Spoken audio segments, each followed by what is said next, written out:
우리가 인생을 살아가면서 어떤 눈을 뜨느냐가 굉장히 중요한 것 같습니다. 요즘 저희 쌍둥이 딸이 신호등을 보는 눈이 열렸어요. 그래서 빨간불이 뭔지, 노란불이 뭔지, 파란색 불이 뭔지 이제 알아요.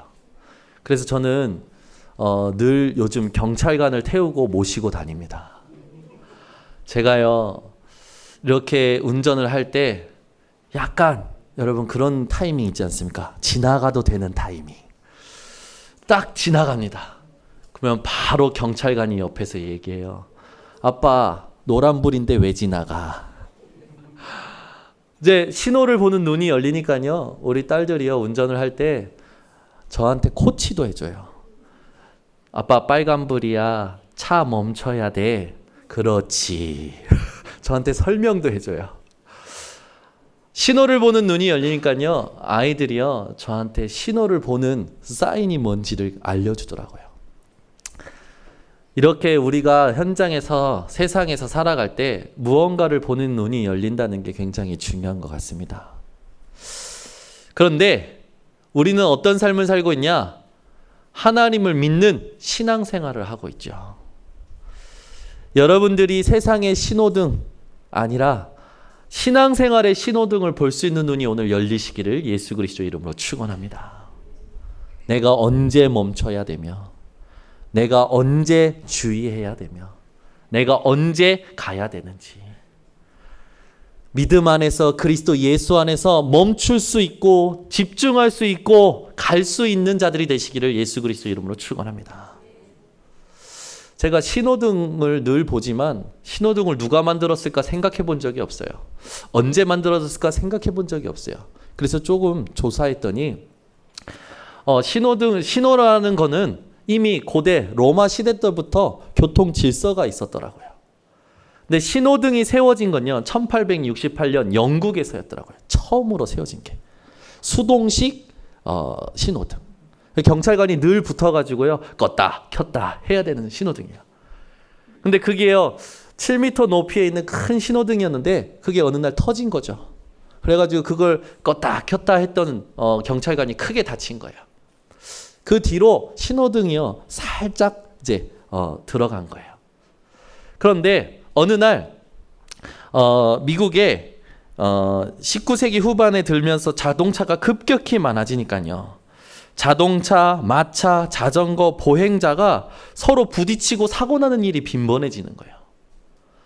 이 모든 이 교통수단, 이것을 안전하게 동시에 지나갈 수 있도록 어떻게 하면 이걸 지나갈 수 있을까 고민하던 이 사람이 누구였냐? 바로 흑인 노예 출생이었던 게럿 모건이라는 사람이에요.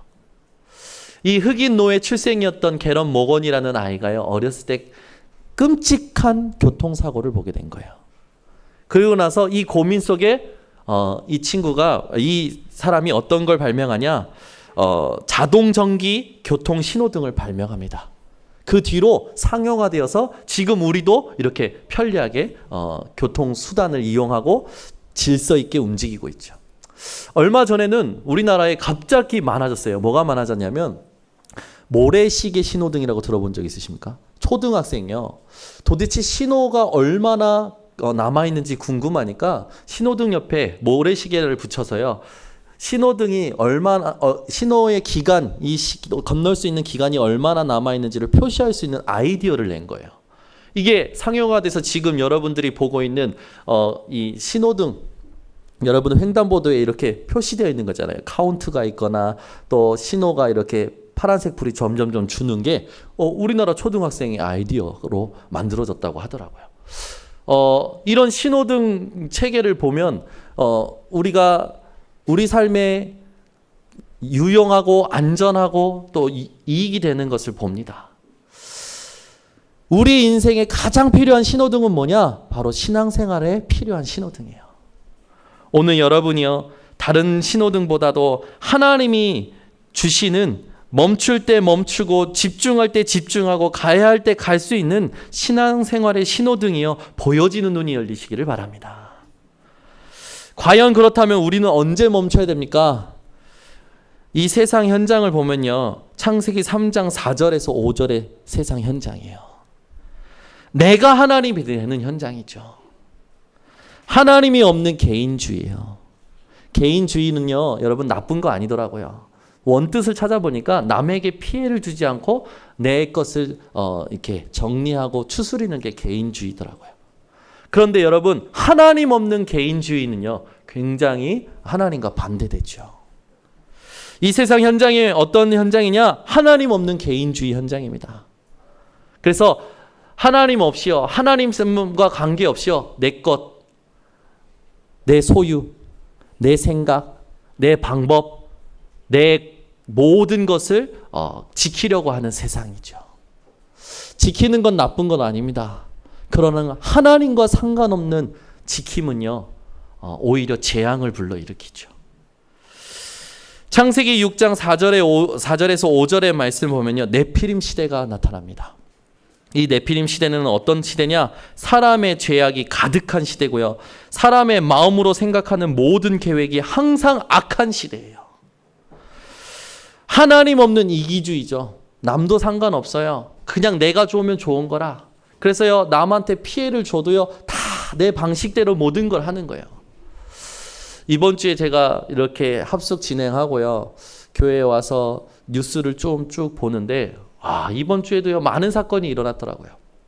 어린이집에서 한 보육교사가 영아를 우유를 먹이고 소화도 안 시키고 눕힌 상태에서 이불로 덮어서 그 위에 앉아버린 거예요. 그래서 영아가 죽게 되었어요. 이런 사건부터 시작해서요, 세상에 일어나는 어지러운 이야기들을 많이 들으니까요, 제 마음도요, 제 생각도요, 조금 화도 나고요, 힘들더라고요. 우리가 현장에서 살아갈 때 내 현장이 어떤 현장임을 성경 말씀대로 진단하는 게 중요합니다. 우리는요, 그런 소식 들으면 나쁜 놈, 나쁜 사람 이렇게 생각해요. 이 세상에 그런 문제가 올 수밖에 없는 이유를 우리는 성경 말씀에서 발견해야 됩니다. 왜 그렇습니까? 네피림 시대예요. 마음이요, 전부 다 죄악이에요. 마음이요, 악할 뿐인 거예요. 왜요? 하나님 없이 살아가기 때문에.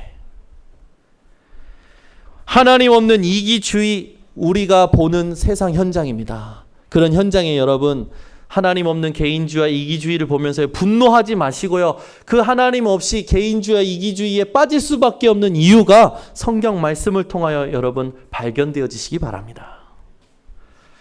이 세상 현장이 어떤 현장입니까? 창세기 11장 1절에서 9절 현장이에요. 바벨탑의 현장이죠.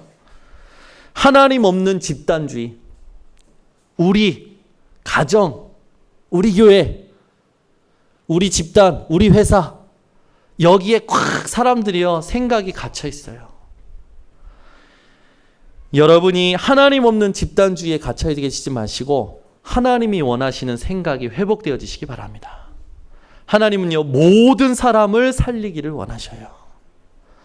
모든 사람에게 하나님은요, 하나님의 은혜를 베푸시기를 원하십니다.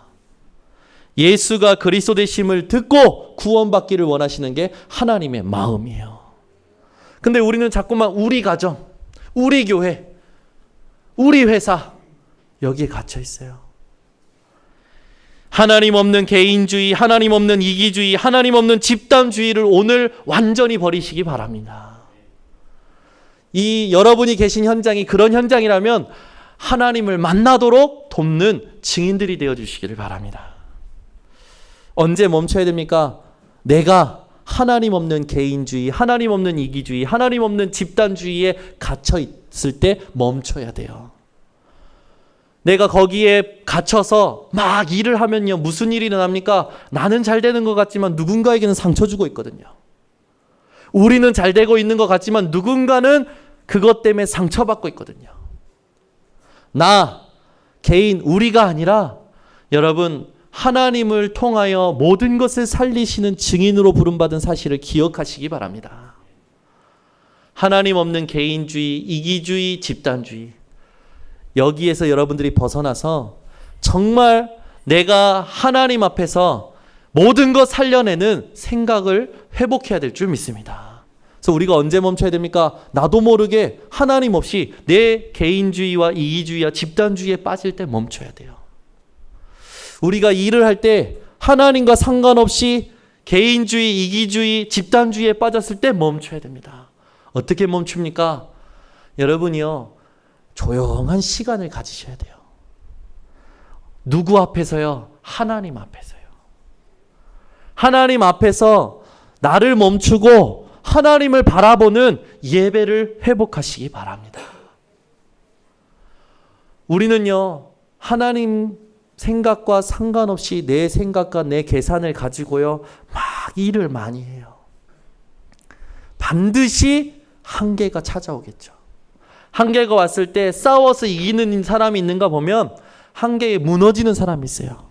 근데 한계와 싸워서 이기는 사람은 누군가는 실족하게 만들더라고요. 오늘 저와 여러분이 하나님이 원하시는 생각을 가지고 멈출 수 있을 때 멈출 수 있는 성숙한 신앙인이 되어야 될 줄 믿습니다.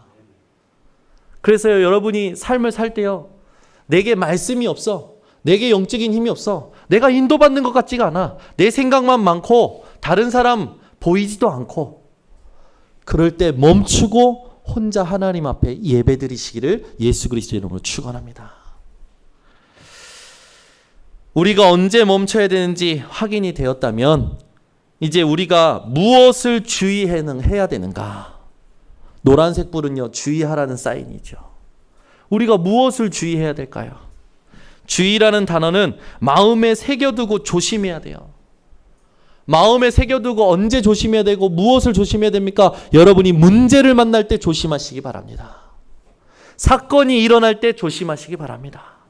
사람과 대화할 때 조심하시기 바랍니다. 무엇을 새기고 조심해야 되냐? 여러분의 정체성을 마음에 새기고 조심하시기 바랍니다. 여러분이 누구십니까? 로마서 3장 23절, 모든 사람이 죄를 범하였음에 하나님의 영광에 이르지 못하였더니, 우리가 죄인이었어요. 죄인의 상태에서요, 저주와 재앙과 모든 고통을 받을 수밖에 없는 존재였지요. 그런데 하나님께서 이런 우리를 사랑하셔서 그리스도로 말미암아 하나님의 사랑을 확증하셨습니다. 그 사랑을 정말로 마음에 믿어 입으로 시인한 자들은요, 구원에 이르게 되었죠. 그 예수가 그리스도 되심 하나님의 사랑을요, 마음에 영접한 자는 하나님의 자녀가 되는 권세를 부여받았습니다. 그런 자는요, 하나님의 성령이 계시는 하나님의 성전이 되었죠. 그런 사람을 하나님이 어떻게 보십니까? 스바냐 3장 17절에 이렇게 말씀하십니다. 너의 하나님 여호와가 너희 가운데 계시니 그는 구원을 베푸실 전능자이시라. 그가 너로 말미암아 기쁨을 이기지 못하시며 너를 잠잠히 사랑하시며 너로 말미암아 즐거이 부르며 기뻐하시리라 하리라. 아멘. 하나님이 여러분을 어떻게 보십니까? 하나님께서 여러분을 보시는 눈을 여러분 오늘 마음의 언약으로 붙드시고 하나님이여 나를 기뻐하시고 사랑하심을 누리시는 증인들 되시기 바랍니다. 그 언약을 붙들고 여러분이 현장에서 문제 만날 때 조심하셔야 돼요. 왜? 우리는 문제 만날 때 내가 처한 환경을 가지고 그 문제를 만나요. 내가 가지고 있는 것을 가지고 문제를 대해요. 내가 가지고 있는 지식, 내가 가지고 있는 돈, 내가 가지고 있는 관계를 가지고 문제를 대합니다. 그게 잘못된 거예요. 여러분이 문제를 대할 때, 사건을 대할 때, 사람과 대화할 때 어떤 정체성을 가지고 대하셔야 되냐? 구원의 언약을 가지고 대하셔야 됩니다. 그래야 하나님께서요, 그 문제와 사건에 여러분들 통해서 하신 일을 나타내시는 거예요. 그걸 볼 수 있는 눈이 열리는 겁니다. 두 번째, 우리가 무엇을 마음에 새기고 조심해야 됩니까? 주의해야 됩니까? 하나님의 언약. 이 언약을요, 우리 마음에 새겨야 돼요. 그 언약 중에서도요, 하나님께서요, 복음의 흐름의 언약을 주셨어요. 어떤 언약입니까? 창세기 3장 사건으로 말미암아 인간이요, 하나님을 완전히 떠날 수밖에 없었죠. 그때 하나님께서요, 바로 구원의 언약을 주셨습니다. 그게 창세기 3장 15절. 내가 너로 여자와 원수가 되게 하고 너의 후손도 여자의 후손과 원수가 되게 하리니 여자의 후손이 내 머리를 상하게 할 것이요 너는 그의 발꿈치를 상하게 할 것이니라 하시고, 사단이요 하와를 깼죠. 하와가 같이 함께 사는 남편과 함께 선악과를 먹는 실수를 범합니다. 그 이후에 수치심과 부끄러움과 두려움이요 아담과 하와의 마음과 생각을 확 사로잡아요. 우리는요 가만히 있는데도 불안할 때 있어요. 왜 그런지 아십니까? 아담과 하와 이후로 그렇게 된 거예요. 그것을 만든 장본인이 있어요. 그게 눈에 보이지 않는 사탄, 마귀, 귀신이에요. 사탄의 이름의 뜻이 뭡니까? 파괴자. 마귀의 이름의 뜻이 뭡니까? 이간자. 귀신의 이름의 뜻이 뭡니까? 혼미시키는 미혹의 영. 눈에 보이지 않는 사탄, 마귀, 귀신은요 지금도 여러분들을 호시탐탐 삼키려고 드는 거예요. 이번에 RCF 찬양 캠프에 갔더니 한 전도사님이 그러시더라고요. 여러분 배고프십니까? 여러분보다 더 배고프고 24시 배고픈 자가 있습니다. 그 자가 사탄입니다. 왜요? 사탄은 두루다니며 삼킬 자를 찾나니. 그죠? 사탄은요 어떻게 하면 믿는 자의 마음을 삼키고 생각을 삼키고 믿는 자의 삶을 삼킬까 호시탐탐 노려요. 여러분이 오늘 이 시간에 하나님 앞에서 사단, 마귀, 귀신이 떠나갈 수밖에 없는 정체성이 회복되어지고 하나님이 주신 언약, 복음의 흐름이 누려지시는 시간 되시기 바랍니다. 여자의 후손 되신 그리스도, 그분이 사탄의 권세와 머리를 깨트리셨고 나의 주인이 되어 주셨다. 우리는요 자꾸 세상의 위기와 문제에 대해서 대비하려고요 자꾸 세상적 방주를 만들어요. 대표적인 게 뭡니까? 보험이지요. 그래서요 제가 만난 어떤 분은요 보험이 7개더라고. 아니 뭔 보험을 그렇게 많이 들었어? 보험으로만 나가는 돈이요 140만 원. 이야 돈 많네. 내가 정말로 그 부교역자 때 받았던 그거네. 그랬더니 그 사람이요 뭐가 그렇게 불안한지 보험 잔뜩 들어놨더라고. 자꾸 세상적 방주를 만드는 거죠. 그래서 내가 얘기했어요. 그거 누구 좋으라고 들어놔. 하나님이 지키시면 끝나는 거 아니냐. 하나님께 네 인생 맡겨고 그거 전부 다 하나님을 위해서 써봐라. 하나님이 네 인생 완전 책임지신다.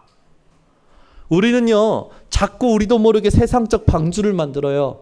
여러분 구원의 방주 대신 그리스도가 여러분의 완전한 방주이심을 믿으시기 바랍니다. 창세기 6장 14절에요 노아가 하나님께 은혜를 입죠. 은혜를 입고 나서요 하나님이요 노아에게 지시합니다. 너를 위하여 방주를 만들라. 아멘. 지금도 말씀하십니다. 하나님은요 우리를 위하여 방주를 만들라. 여러분의 삶 속에서 방주 만드는 시간이 회복되어지시기 바랍니다. 노아는요 하루 종일 방주 생각밖에 안 했을 거예요. 일하고 나면요 하나님이 말씀하신 재료를 가지고 방주 만들었을 거예요.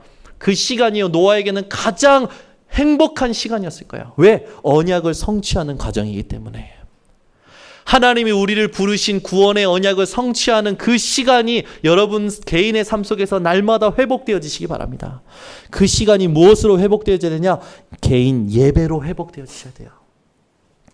여러분 매일매일 혼자 하나님 앞에 예배드리는 시간 회복하시기 바랍니다. 하나님을 찾는 시간이 회복되어지시기 바랍니다. 지난주에 로마서 12장 1절의 말씀을 가지고요 하나님이 기뻐 받으시는 영적인 예배가 뭔지를 설명해 드렸어요. 하나님이 기뻐 받으시는 영적인 예배는 너희 몸을 산 제물로 드리는 예배래요. 거기에 너희 몸은요 원어로 직역했더니 어떤 말이냐? 있는 모습 그대로. 우리는요 자꾸 화나면요 예배를 안 드리려고 해요. 여러분 화날 때 예배 속에 들어가시기 바랍니다. 우리 박은수 장로님만 아멘 하시네. 낙심할 때 예배 속에 들어가시기 바랍니다. 여러분 손해가 올 때 예배 속에 들어가시기 바랍니다. 응답이 올 때 예배 속에 들어가시기 바랍니다. 문제와 사건과 죽음의 위기가 올 때 예배 속에 들어가시기 바랍니다. 내 마음의 상태가 이런데 무슨 예배야? 여러분 아니에요. 시편 3편을 아십니까? 시편 3편을 보면요 다윗의 아들 압살롬이요 다윗을 죽이려고 들어요. 얼마나 여러분 배신감 있겠습니까? 그런데요 다윗의 아들 압살롬이요 다윗을 죽이려고 할 때 그 주변에 있는 사람들이 다윗을 모욕하는 거예요. 너는 구원 못 받았다. 너는 구원 못 받았다. 왜? 네 아들이 저런 행동을 하니까. 다윗이 얼마나 괴롭습니까? 그 배신감과 그 모욕감을 가지고요, 하나님 앞에 셀라. 셀라가요, 정확한 뜻은 모르지만 신학적으로 이런 뜻이래요. Stop and think. 멈추고 생각한 거예요. 누구 앞에서? 코람데오, 하나님 앞에서. 그리고 시편을 3편을 여러분 읽어보세요. 그 뒤에요, 셀라 다음에요, 다윗의 고백이 달라진다. 하나님 왜 이러십니까? 막 괴로워하다가 나의 구원이 하나님께 있습니다. 천만인이 나를 죽이려고 진칠지라도 나의 구원은 하나님께 있습니다. 여러분 인생의 셀라의 시간을 회복하시기 바랍니다. 여러분 인생의 셀라의 타임이 회복되어지시기 바랍니다. 문제가 오면요, 예배 드리기 싫어, 그래서 수요 예배 안 가, 이럽니다. 제가 그랬어요. 제가 문제 만나고 사건 만나고 내 감정이 괴로우면요, 예배 안 드려. 여러분, 하나님은요, 있는 모습 그대로 나아오기를 원하십니다. 여러분이 낙심한 그 마음 그대로 하나님께 예배 드리시기 바랍니다. 여러분이 상심한 그 마음 그대로 예배 드리시기 바랍니다. 여러분 혼란스러운 그대로 하나님께 예배 드리시기 바랍니다. 아멘. 우리는요, 자꾸 우리가 뭔가 준비해서 예배 드리려고 해요. 예배를 준비하라는 거냐, 어떤 준비를 말합니까? 하나님이 받으실 수밖에 없는 중심을 준비하라는 거 아닙니까?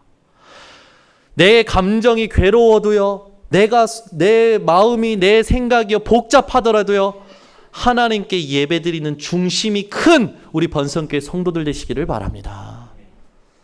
그래서 옆에 분에게 인사합시다. 모든 상황 가운데 예배드립시다. 네. 여러분이 아무리 마음이 괴로워도요, 예배의 자리를 놓치지 마시기 바랍니다. 그죠? 예전에요, 제가 마음이 이렇게 안 좋고 감정이 안 좋을 때요, 갑자기 한경미 사모님이 그러시더라고. 가정 예배 드려야 돼. 이야, 엄청 드리기 싫어요. 예배가 얼마나 중요한 겁니까? 그런데요, 제 감정에 딱 갇혀서요, 나 예배 안 드려. 엄마 혼자 드려. 이렇게 얘기하더라고요. 제가. 여러분, 감정 때문에 예배를 놓치실 겁니까? 여러분 상황 때문에 예배 놓치실 겁니까? 그게 사단에게 속는 거예요. 여러분 속지 마시기 바랍니다. 너희 몸을 있는 모습 그대로 산 제물로 드리라. 다 드리라는 거예요. 24시 여러분이 무슨 생각을 가지든 무슨 상황에 있든 그걸 하나님께 다 드리라는 겁니다. 그러면 하나님께서 어떻게 하십니까? 로마서 8장 28절 합력하여 선을 이루느니라. 아멘. 여러분, 우리가 이 땅 살아갈 때 하나님께서요, 우리를 창조하신 목적을 회복하셔야 돼요. 이사야 43장 7절과 10절의 말씀을 여러분 아시지 않습니까? 이 7절부터 21절까지 보면요, 하나님께서 우리를 창조하신 목적이요, 찬송을 받으려고 창조하셨대요. 하나님께 영광 돌리게 하시려고 창조하셨대요. 여러분 24시 하나님께 찬양하고 영광 돌리시기 바랍니다. 아멘. 지금도요, 여러분 마음을 보니까요, 얼굴에 나타나시는 것 같아요. 네. 괴로우신 분이 있는가 보면 복잡하신 분이 있고, 메시지가 잘 안 들리시는 분이 있고, 졸리신 분이 있고, 여러분 그 모습 그대로 하나님께 드리시기 바랍니다. 하나님 지금 이 상태를 드립니다. 합력하여 선을 이루어 주시옵소서. 우리 인생에 하나님이 선을 이루시면요, 문제될 것이 아무것도 없는 겁니다. 여러분 인생이요, 정말 하나님께 다 드리는 인생 되시기 바랍니다. 안 드린다니까. 이거는 하나님께 드려. 가장 좋은 거. 여러분 하나님께 가장 좋은 것이 뭔지 아십니까? 가장 좋은 게 뭡니까? 내 기준에 가장 좋은 거지. 하나님 기준에 가장 좋은 건요, 내 영혼이에요. 다 드리세요. 하나님께 생각도 드리세요. 마음도 드리세요. 감정도 드리세요. 삶의 모든 것 드리세요. 우리가 자격이 있어 구원을 받았습니까? 은혜로 구원받은 거 아닙니까? 우리가 자격이 있어 이 자리에 나왔습니까? 은혜로 예배의 자리에 부르심을 얻은 거 아닙니까? 하나님의 은혜가 모든 것입니다. 그 은혜 속에서 하나님께 다 드리시기 바랍니다. 하나님, 내 생각이 요 모양 요 꼴이네요. 그런데 하나님 이것도 드실 겁니까? 저는 이것도 드릴게요. 하나님, 내 기준에는요, 하나님께 드리는 게 마땅치 않지만 하나님은 이것도 원하신다니까 드립니다. 합력하여 선을 이루어 주시옵소서. 아멘. 그게 예배예요. 자꾸 멋지게 뭔가 준비해서 그건 내 기준이지. 하나님은요, 다 받으십니다. 다 받으셔서요, 예수가 그리스도 되심으로 결론 내게 하십니다. 그리스도를 누리게 하십니다. 합력하여 선을 이루십니다. 여러분 삶의 어떤 모습이든지 어떤 모양이든지 하나님께 다 드리는 믿음이 오늘 회복되어지시기를 예수 그리스도 이름으로 축원합니다. 그러면서 우리가 붙들어야 될 복음의 흐름의 언약이 세 번째가 뭡니까? 출애굽기 3장 18절이에요. 희생제사, 피언약입니다. 그리스도의 피 말고는요, 우리의 죄사함을 받을 수 없고 하나님께 나아갈 수가 없어요. 예수 그리스도의 보혈의 피 때문에 우리는 죄사함을 얻고 하나님께 나아가고 하나님을 만날 수 있는 길을 얻은 것입니다. 여러분이 붙들어야 될 네 번째 복음의 흐름의 언약은 이사야 7장 14절이에요. 보라, 처녀가 잉태하여 아들을 낳으리니 그 이름을 임마누엘이라 하리라. 아멘. 여러분과 함께 하시고 우리와 함께 하시는 하나님. 자꾸 우리는요, 사람과 함께하고 사람과 대화하면서 사람을 통해서 뭔가 얻으려고 해요. 사람과 있으면 행복한 것 같대요. 아니에요, 여러분. 하나님과 함께하는 것이 진정한 행복입니다. 여러분 인생에 하나님과 함께 하심, 그걸 누릴 수 있는 예배가 회복되어지시기 바랍니다. 마태복음 16장 16절, 주는 그리스도시요 살아계신 하나님의 아들이시니다. 이 말이 얼마나 위대한 일인 줄 압니까? 이 고백이 나오기 전까지 한 번도 올바른 고백이 안 나왔었어요. 예수님이 누구신지, 구원의 언약이 무엇인지, 복음이 무엇인지. 여러분 인생의 고백이 되시기를 바랍니다. 그래서 여러분 모든 상황 가운데, 문제 가운데요, 선포하시기 바랍니다.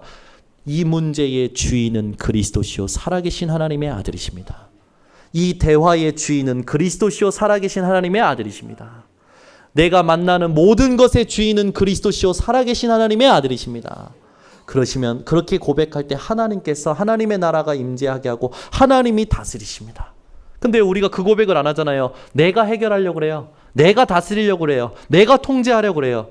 여러분 교통 질서를 보면요, 신호등이요, 모든 교통 질서를 통제하죠. 우리 인생의 통제, 신앙생활의 통제는 내가 하는 것이 아니라 하나님이 하셔야 됩니다. 그 하나님이 하실 수밖에 없는 고백이 바로 마태복음 16장 16절, 주는 그리스도시요 살아계신 하나님의 아들이십니다. 아멘. 저희 목사님 사모님이 우리 교회가 어려워졌을 때 저희들한테 질문하셨더라고요. 현우야, 요한아, 여의도 갈까? 왜? 여의도 가면요, 이 배경을 가지고 회복할 수 있으니까, 순식간에 회복할 수 있으니까. 근데요, 저랑 동생이요, 무엇에 사로잡혔는지 그냥 이거 해, 이거 그랬대요. 이게 뭡니까? 예수는 그리스도 모든 문제 해결자. 근데 이 고백을 듣고요, 목사님 사모님이요, 그냥 이것들이 뭘 아나 하고 씩 웃으신 거죠. 근데 그 다음 주에 있었던 집회에 우리 목사님이 가셨는데 그 집회 첫 마디가 사람 찾아가지 마세요. 우리 목사님이요, 대못을 하나님께서 가슴에 꽂아버리셨대요. 표현을 그렇게 하셨어. 어려우니까 사람 찾아가려고 합니다. 어려우니까 사람 의지하려고 합니다. 하나님이 그거 모르실까요? 하나님이요, 그 이때 이후로 복음이 복음되게 하는 인생을 우리 교회에 허락하셨습니다. 아멘. 여러분 복음으로 살아야 돼요. 어려우면 자꾸 사람 찾습니다. 누가 도와주지 않을까 찾아봅니다. 여러분 하나님을 의지하시기 바랍니다. 끝까지 의지하시기 바랍니다. 우리가 하나님의 언약을 마음에 새기고 조심해야 될 때 두 번째 새겨야 될 언약이 뭡니까? 바로 하나님이 나를 부르셨다는 부르심의 언약입니다. 아멘. 우리 교회가 부교육자를 놓고 2년 동안 기도했죠. 2년 동안 금요 기도회 때 매주 기도했어요. 근데 한 주에 2명의 부교육자가 왔습니다. 그게 바로 김민철 전도사님하고 김영진 전도사님입니다. 그래서 저는요, 하나님이 기도에 응답하셨다라고 지금까지 확신합니다. 그러면서 지금 어떤 일이 일어나냐면 우리 김민철 전사님이 가는 그 요양원 사역이 우리 교회에 열매가 하나도 없거든요. 사실은 보여지는 열매가 하나도 없어요. 근데 계속 갑니다. 근데 계속 가는데 그 요양원은 막 잘 돼요. 막 2개, 3개씩 막 만들어요. 그러면서요 김민철 전사님한테 그랬대요. 이 요양원도 와달라. 저 요양원도 와달라. 그거 계속 보냅니다. 왜 보냅니까? 주일날 또 가요. 주일 예배 드립니다. 주일날 1시부터 2시에. 계속 보냅니다. 우리 교회에 보여지는 열매 없이 계속 보내요. 왜 그렇습니까? 하나님이 여신 거기 때문에. 아멘? 근데 그 여셨을 때 사건이 뭐였냐? 우리 여의도 순복음교회 은퇴교역자였던 호옥경 전사님이 그 병원에 있다 돌아가시면서 연결된 거거든요. 저는요 그때 와달라고 할 때 어떤 음성을 들렸냐? 아, 하나님이 이 현장에 부르시는구나. 아멘. 여러분 우리 교회에 유익하려면 뭐하러 주일날 김민철 전도사님을 1시부터 2시에 보냅니까? 교회에서 일하게 만들지. 그죠? 우리 교회 유익하려면 사랑의 요양원 거기 왜 보냅니까? 월요일날 3-4시간씩. 그죠? 아, 여러분 역시 올바른 이익의 계산을 가지고 계시군요. 왜 보냅니까? 보여지는 열매 없는데 오히려 우리 교회 렘넌트들 만나게 하고 우리 교회 성도들 만나게 하지. 우리 교회 유익한 쪽으로 가지. 왜 만나게 합니까? 하나님이 부르신 겁니다. 여러분 하나님이 나를 부르셨다는 소명이 확실하십니까? 오늘 예배에 하나님이 나를 부르셨어요. 왜요? 이번 주에 성취하실 말씀을 주시려고. 그러면 여러분이 오늘 어떻게 하나님 앞에 집중해야 될까요? 하나님 이번 주에 성취될 말씀을 내게 깨우쳐 알게 하여 주시옵소서. 나를 부르신 부르심의 소망이 무엇인지 지혜와 계시형을 허락하여 주시옵소서. 주님의 영광의 기업의 풍성함이 무엇인지 알게 하여 주시옵소서. 주님의 능력의 지극히 크심이 무엇인지 나로 하여금 알게 하여 주시옵소서. 여러분 현장에요. 여러분이 간 거 아닙니다. 하나님이 그 현장에 부르신 겁니다. 직장 현장에 하나님이 부르신 거예요. 여러분 직장 옮겨 다닐 때마다 내가 옮겨 다니는 게 아니에요. 하나님이 부르시는 겁니다. 하나님이 부르신 걸 찾지 못하면요 그 현장에서요 또 낙오자가 돼서 또 다른 현장 가야 돼요. 하나님이요 우리를 부르시는 겁니다. 왜요? 그 현장에 하나님이 성취하실 말씀이 있기 때문에, 그 현장에 하나님이 준비하신 문과 전도 제자가 있기 때문에 오늘 여러분이 부르심의 언약이 회복되어지시기 바랍니다. 그 언약을 가지고요 모든 현장에 가셔야 돼요. 그 현장, 그 부르심을 마음에 새기고요 모든 현장 속에서 여러분 조심하시고 주의하시기 바랍니다. 자칫 잘못하면 내가 이것 때문에 이 돈 벌려고 이 자리에 와 있나, 내가 이런 대우를 받으려고 이 직장에 와 있나, 자꾸 육신적으로 갑니다. 얼마나 안타깝습니까? 하나님이 다 주셨는데 그거 못 누리고 자꾸 나를 이렇게 대우 안 해준다고 요 조그만한 월급으로 내가 여기에 이거 받으려고 여기서 이런 고생을 한다는 거, 자꾸 그런 세상적인 것으로 나를 보게 되는 거예요. 여러분 하나님이 그 현장에 부르신 겁니다. 아멘 하시기 바랍니다. 안 믿어져도 아멘 해보세요. 아멘 할 때요 하나님께서요 모든 것이 예가 되게 하신다고 그랬어요. 여러분 우리 교회에 정말 부탁드립니다. 모든 현장에 하나님이 나를 부르셨구나, 이게요 발견되어지고 깨달아지고 성취받는 증인 한 사람이라도 나타나기를 예수 그리스도의 이름으로 축원합니다. 하나님이 그것 때문에 여러분들을 오늘 주일날 예배에 부르신 거예요. 아니 여러분 생각해 보십시오. 우리 예솔이가 커더니 하나님은 왜 나를 이따구 가정에다가 나를 태어나게 하셨냐? 아빠는 왜 이 모양이야? 머리는 빠져가지고 맨날 감정 조절 못하고, 엄마는 맨날 약해가지고 맨날 병치레하고, 이런 식으로 예솔이가 생각한다고 해보십시오. 얼마나 슬프고 마음이 아픕니까? 그죠? 여러분 하나님께서 우리를 예수 그리스도의 생명으로 태어나게 하셨어요. 근데 우리가 현장에서 그러는 거예요. 아, 왜 이 현장은 이 모양이야? 하나님이 계시고 하나님이 부르신 거는 발견하지 못하고, 야, 이 사람들 때문에 내가 못 해먹겠네. 와, 이만한 돈 가지고 내가 자존심 때려쳐. 여러분 세상의 흐름에 끌려가지 마세요. 세상의 분위기에 휩쓸리지 마세요. 모든 현장이 바로 선교지입니다. 모든 현장이 나의 선교지예요. 우리가 그걸 가지고 살아가야 보람이 있고요. 당연히 보람될 수 없죠. 왜? 하나님이 함께 하시는 증거를 주시니까. 아브라함을 부르십니다. 너는 갈대아 우르를 떠나 내가 내게 지시할 땅으로 가라. 너는 복이 될지라. 너를 축복하는 자에게는 축복하겠고 너를 저주하는 자에게는 내가 저주할 거다. 아무 걱정하지 말아라. 이게 하나님이 아브라함을 부르신 언약이었어요. 아브라함이 떠납니다. 고난이 많습니다. 자기가 드러나는 자기 생각과 자기 체질 드러나는 일들이 많아요.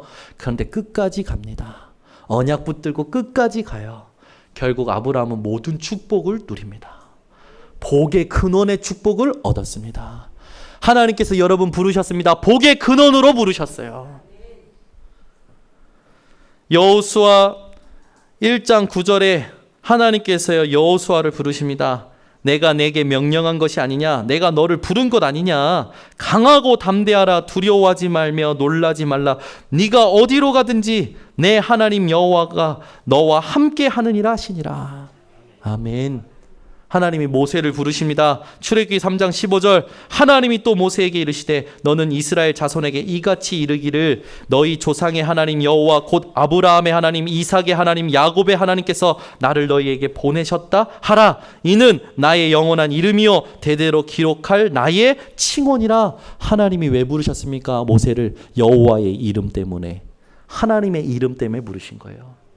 저와 여러분을 하나님께서 하나님의 이름 때문에, 여호와의 이름 때문에 부르신 겁니다. 그럼 여러분, 우리가 안 되는 거는 하나님의 이름에 먹칠이 되는 거 아닙니까? 그래서 안 될 수가 없어요, 여러분은. 아멘. 여러분은 모든 것에서 승리할 수밖에 없고 모든 것에서 성공할 수밖에 없고 모든 사람에게 대표적인 기념비적인 응답이 될 수밖에 없는 존재입니다. 그래서 여러분이 부르심의 언약을 가슴에 새기시고 마음에 새기시고 현장에서 만나는 문제, 사람과의 대화, 응답을 조심하시기 바랍니다.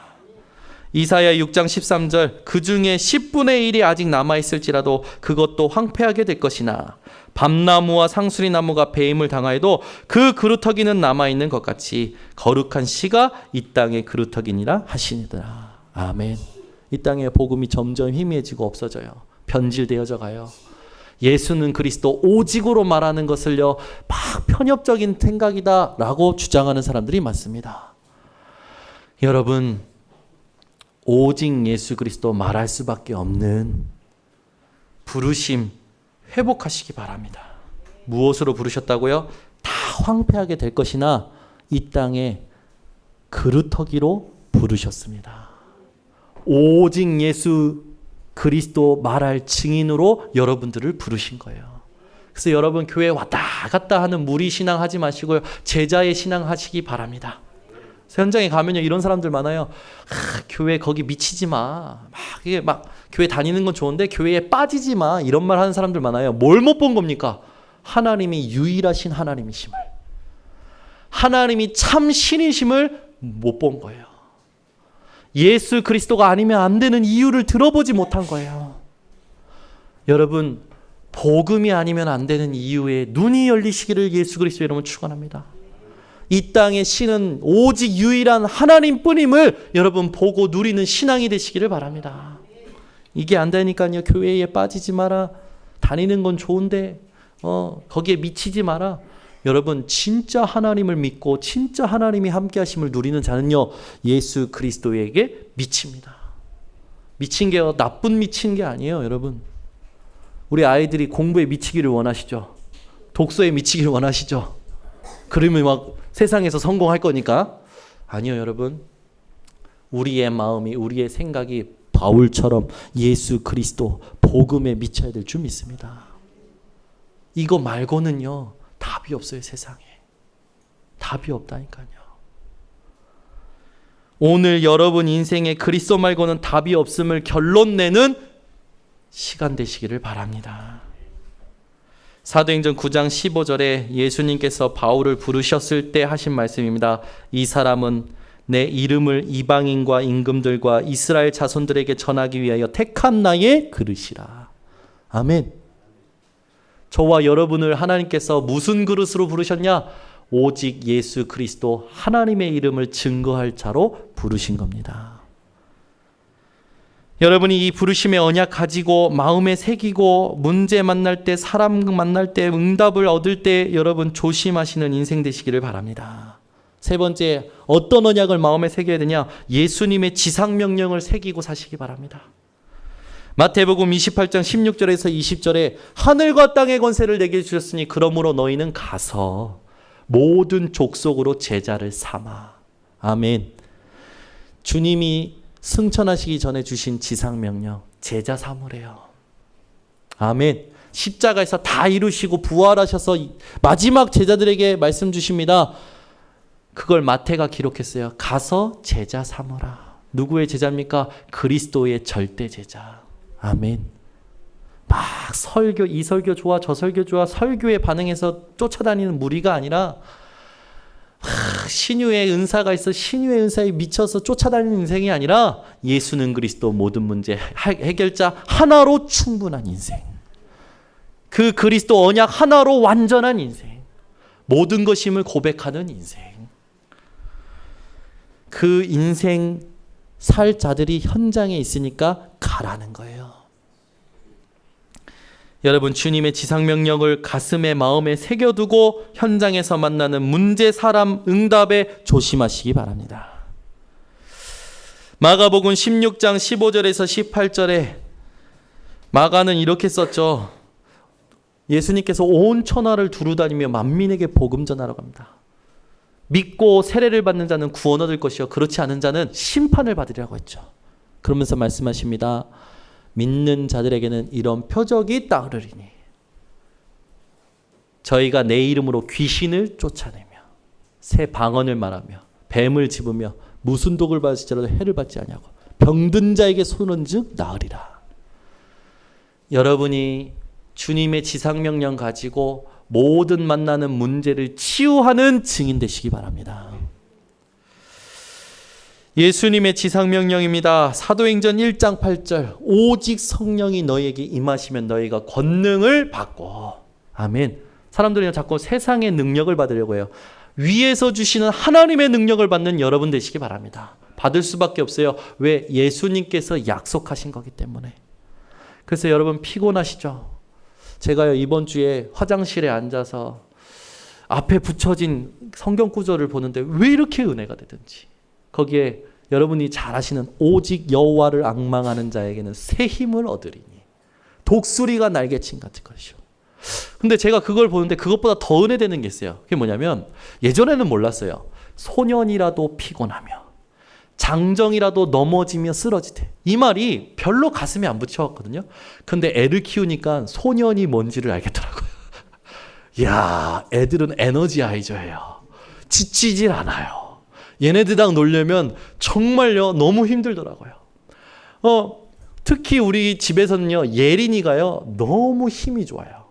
얘는요 어제도요 잠이 안 온대요. 아빠 때문에 잠이 깼다는 거예요. 그래서 책을 읽어야겠대요. 얼마나 책을 읽는단 말이 귀여운 말입니까? 그런데 제가 피곤하니까요 그 말도 밉더라고. 그래서 무슨 소리야 지금 자는 시간이야. 그런데 얘가 계속 얘기해요. 아빠 때문에 잠이 깼다고 책을 읽어달라는 거예요. 알겠어. 책 가져와. 한 권만이야? 4권을 가져왔어요. 야, 제가 읽으면서 얼마나 졸린지 읽다가 제가 졸고요. 제 옆에서 계속 깨우는 거예요. 끝까지 읽어줘. 제가요 예린이를 이길 수가 없어요. 계속 읽어줍니다. 다 읽었어요. 다 읽으니까 전 너무 졸린 거죠. 다 읽고 누워서 이제 딱 있는데 딱 일어나는 거예요. 엄마 옆에 가서 잘 거야. 야, 좀 밉더라고요. 아니 잘 때는 엄마고 일어나면 아빠랑 놀겠다고. 아빠와 엄마의 역할이 다른 거죠. 그런데 아이가 그러는 모습을 보면서요 그 말씀이요 새롭게 깨달아지는 거예요. 소년이라도 피곤하며 엄마 옆에 가서 자겠대요. 피곤하니까. 나보다도 체력이 좋은 예린이가 소년이라도 피곤하면 크게요 제가 부딪혀오는 거예요. 그렇구나. 아무리 힘있고 아무리 생생한 어린아이일지라도 피곤하구나. 제 주변은요 덩치 큰 분들이 많아요. 이번에도 찬양 캠프 하는데요 191, 189 막 저보다 덩치 좋은 막 이런 분들하고 같이 방을 썼거든요. 근데 이분들도 늘 피곤해 하더라고. 잠 자는데 코를 드르렁 들이마실 때 드르렁, 내쉴 때 드르렁. 나보고 언제 자라고. 야, 코골이 때문에 잠을 못 자겠는 거예요. 근데요, 그 코골이 하는데도요, 다 자요. 왜? 피곤하니까. 곤비하니까. 넘어지고 쓰러지니까 다 자는 거예요. 세상에 여러분, 천하장사는 없는 것 같아요. 그런데 그 뒤에 말씀이 나옵니다. 오직 여호와를 앙망하는 자에게는 새 힘을 얻으리니.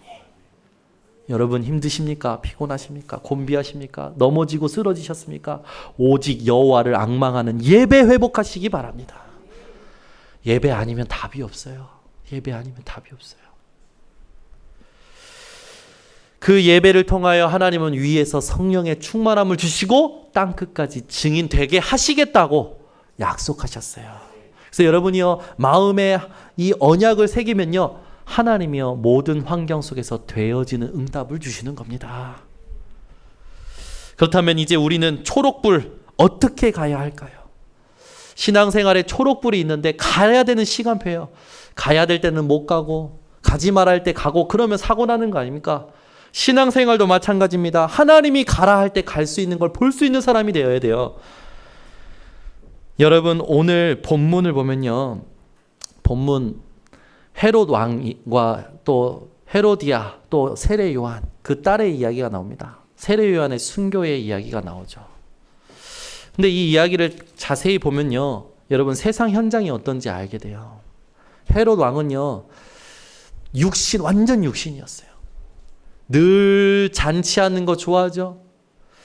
자기 의붓딸 살로메가 춤추는, 천한 여자가 춤추는 그 천한 춤을 추는 걸 보고요, 네 소원 다 들어줄게, 감정파였어요. 거기다가요, 사람의 눈치 봅니다. 세례 요한을 죽이면 무슨 일이 일어날지 뻔히 알면서요, 자기가 맹세한 거 지키고 그 맹세에 대해서 눈총 주는 그 눈치를 보면서요, 헤롯은요 모든 걸 처신해요. 세상 현장은요 전부 육신이에요. 전부 사람의 눈치 보고 삽니다. 여러분, 육신의 일과 사람의 눈치에서 벗어나 살리는 것은 영이니 영의 일을 보시기를 바랍니다. 이 헤롯 왕 때문에 누가 죽습니까? 세례 요한이 죽어요. 헤롯 왕이요, 자기 동생의 아내를 취해서 아내로 삼고요, 사는 것에 대해서 세례 요한이 뭐라고 얘기하니까 감옥에다 가둡니다. 그 말에 대해서 모욕적으로 생각하고 있었던 헤로디아와 그 주변에 있던 사람들이요, 음모를 꾸며요. 철저하게 꾸며서 세례 요한을 죽이려고 하죠. 죽입니다. 세상 현장이 이래요. 하나님의 자녀가요, 선하게 보이는가 봐요. 어떻게든요 밟고 가려는 게 세상 현장이에요. 여러분, 거기에 여러분 감정적으로 반응하지 마세요. 어떤 것에도요, 여러분 생각대로 반응하지 마시고요, 말씀 따라가시기 바랍니다.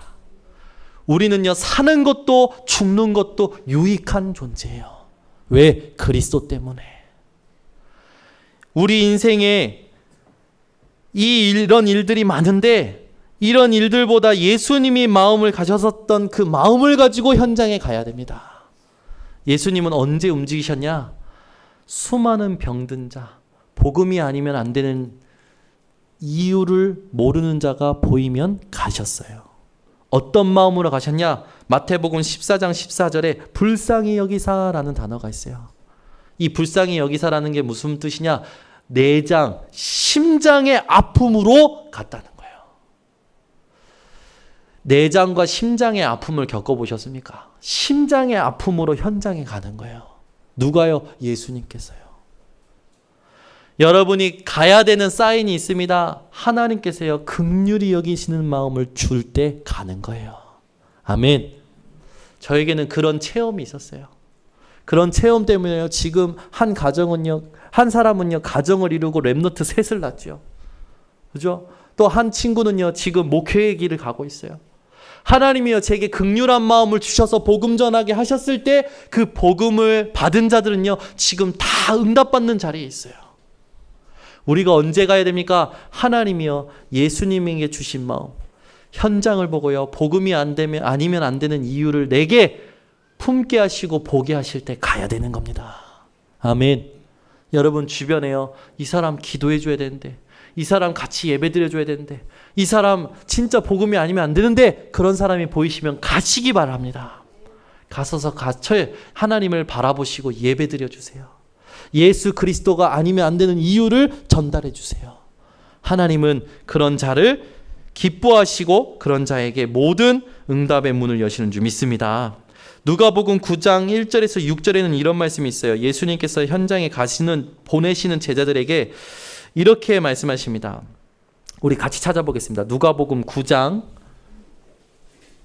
1절에서 6절. 우리가 가야 되는 사인을, 가야 될 때 자세를 하나님이 말씀하시는 거예요. 누가복음 9장 1절에서 6절 같이 함께 합독합니다. 예수께서 12 제자를 불러 모사 모든 귀신을 제어하며 병을 고치는 능력과 권위를 주시고 하나님의 나라를 전파하며 앓는 자를 고치게 하려고 내보내시며 이르시되 여행을 위하여 아무것도 가지지 말라. 지팡이나 배낭이나 양식이나 돈이나 두버릇을 가지지 말며 어느 집에 들어가든지 거기서 머물다가 거기서 떠나라. 누구든지 너희를 영접하지 아니하거든 그 성에서 떠날 때에 너희 발에서 먼지를 떨어버려 그들에게 증거를 삼으라 하시니 제자들이 나가 각 마을에 두루다니며 곳곳에 복음을 전하며 병을 고치더라. 아무것도 가져가지 말래요. 이번 주에 리더 수련회 가는 우리 김은빛, 최지윤 랩런트, 아무것도 가지고 가지 마시기 바랍니다. 예수님이 이 말씀하신 게 뭘까요? 진짜 아무것도 가져가지 말라니까요? 맞는 것 같아요. 아무것도 가져가지 말라고 그랬어요. 왜? 하나님께서 다 준비하셨으니까. 이 의미를 우리는 지금 어떻게 받아야 됩니까? 오직 하나님만 의지해라. 아멘. 어디 가면요, 막 보따리를 잔뜩 싸서 입지도 못하고 오는 사람들이 있어요. 사용도 못하고 오는 사람들이 있어요. 그죠? 진짜 하나님만 의지하시기 바랍니다. 여러분, 옷도 의지하지 말고요. 돈도 의지하지 말고요. 가방도 의지하지 말고요. 아무것도, 지팡이도 의지하지 말래요. 하나님만 의지하라는 말씀이에요. 그죠? 다음 주에 우리 사모님 또 일본으로 가십니다. 하나님만 의지하시는 사모님 되시기를 예수 그리스도로 축원합니다. 아멘. 여러분 아멘 해주셔야 사모님이 길을 받고 가셔요. 다시 하나님만 의지하고 가시는 우리 사모님 되시기를 바랍니다. 아멘. 진짜요. 여러분 일본 현장에 다 있는 것 같지만요, 복음 하나 없어서 다 무너지는 게 일본 현장이에요. 그래서 그 현장일수록 복음만 의지해야 돼요. 왜 엘리트 사역하는 줄 압니까? 왜 미국에 가야 되고요? 왜 저 선진국에 가서 복음 전해야 되는 줄 압니까? 복음만 없고 다 있어요. 그러니까 사람들이 하나님을 의지할 생각을 안 해요. 다 있으니까 육신의 것이. 복음만 의지하지 않는 거죠. 왜 제가 대학 현장에 들어갑니까? 대학 현장에 다 있어요. 복음만 없어요. 여러분, 복음만 없는 현장을 여러분들이 보는 눈이 오늘 열리시기를 바랍니다. 그래서요, 하나님만 의지하시기 바랍니다. 세상이 말하는 무전여행 떠나라는 게 아니야, 하은아. 알겠지? 무전여행 가보고 싶지 않아? 배낭여행, 무전여행. 근데 그게 아니야. 전도자의 여행, 언약의 여행. 아멘. 우리 랩런트들이, 우리 성도님들이요, 정말 하나님이 원하시는 언약의 여행, 정말 전도자의 여행을 사시는 인생 되시기를 바랍니다. 사도행전 1장 14절, 사도행전 3장 1절, 사도행전 13장 1절에서 4절 어떻게 가야 되는지 정확히 얘기합니다. 기도 속에서 가야 됩니다. 오로지 기도하기에 힘쓰더라. 제9시 기도 시간에 성령의 인도받기 위하여 금식하며 기도하고 나서 기도 속에서 가는 인생 되시기를 바랍니다. 그래서 결론을 맺겠습니다. 신호등의 목적은 무엇입니까? 모든 것을 안전하게 만드는 질서죠. 우리의 인생은요, 신앙생활입니다. 신앙생활을 안전하게 만드는 질서, 여러분 이걸 회복하는 한 주간이 되어지시기 바랍니다. 그래서 그 응답이 뭐냐? 영적 서밋이고 기능 서밋이고 문화 서밋이에요. 그래서 이걸 위해서 여러분들이 실천하시기 바랍니다. 무엇을 실천하셔야 되냐? 코람데오 예배 실천하시기 바랍니다. 하나님 앞에서 예배드림을 실천하세요. 코람데오 포럼, 하나님 앞에서 포럼하세요. 코람데오 증인, 하나님 앞에서 말씀하시기 바랍니다. 그러면 오합지졸 인생, 무법천지 세상을 살리는 인생으로 하나님이 여러분들을 사용하실 줄 확신합니다. 기도하겠습니다. 하나님 아버지 감사합니다. 오늘도 우리들에게 신앙의 신호등이라는 말씀을 통하여 언약을 주심을 감사드립니다. 세례 요한의 순교를 보면서 세상 현장을 알게 하시고 예수님의 마음을 보게 하셔서 우리가 멈춰야 할 때, 주의해야 할 때, 가야 할 때를 인도받게 하여 주시옵소서. 오늘 언약의 말씀 붙들고 깊이 묵상하는 자들마다 말씀의 증인이 되게 하여 주시오며 모든 만나는 만남, 모든 만나는 문제 사건 그 속에 오직 하나님만 높이고 하나님만 드러내는 증인들 되도록 축복하여 주시옵소서. 예수 그리스도의 이름으로 기도드리옵나이다.